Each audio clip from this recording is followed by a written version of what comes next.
Genesis chapter 41. When 2 full years had passed, Pharaoh had a dream.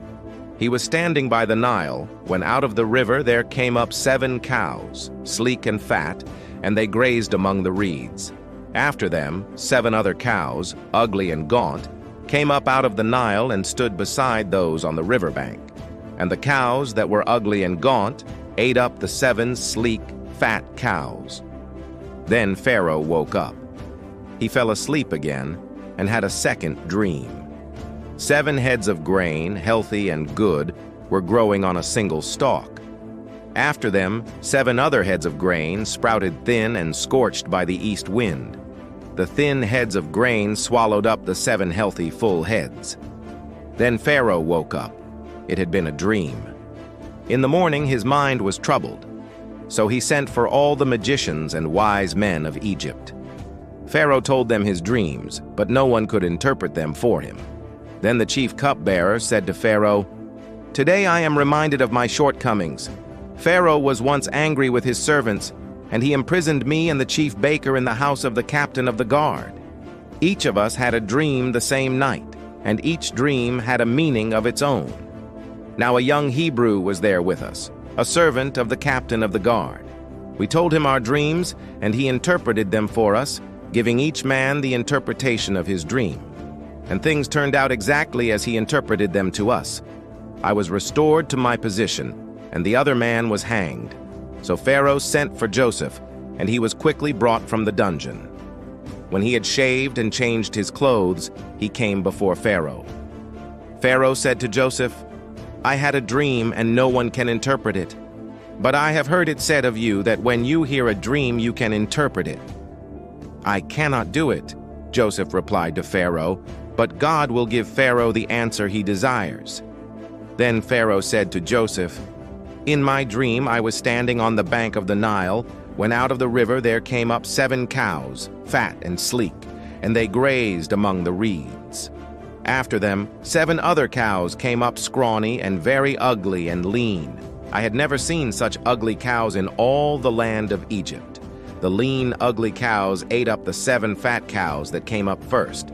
But even after they ate them, no one could tell that they had done so. They looked just as ugly as before. Then I woke up.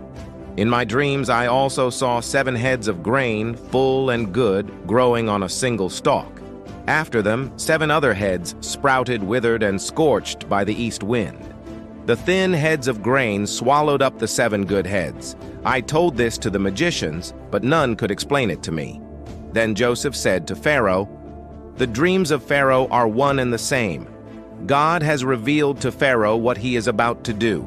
The 7 good cows are 7 years, and the 7 good heads of grain are 7 years.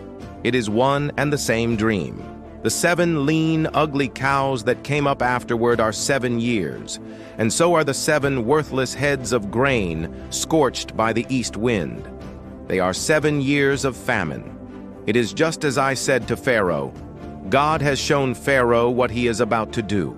7 years of great abundance are coming throughout the land of Egypt, but 7 years of famine will follow them. Then all the abundance in Egypt will be forgotten, and the famine will ravage the land. The abundance in the land will not be remembered, because the famine that follows it will be so severe. The reason the dream was given to Pharaoh in 2 forms is that the matter has been firmly decided by God, and God will do it soon.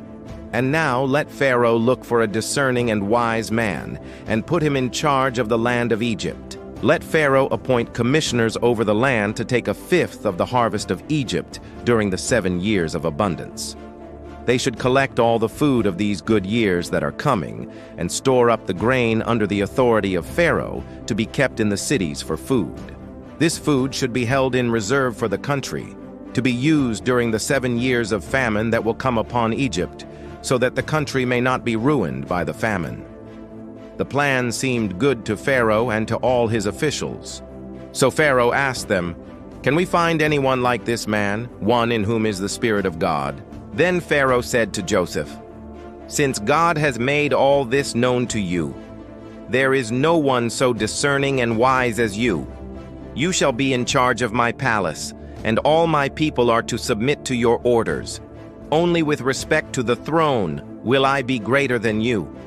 So Pharaoh said to Joseph, "I hereby put you in charge of the whole land of Egypt." Then Pharaoh took his signet ring from his finger and put it on Joseph's finger. He dressed him in robes of fine linen and put a gold chain around his neck. He had him ride in a chariot as his second in command, and men shouted before him, "Make way!" Thus he put him in charge of the whole land of Egypt.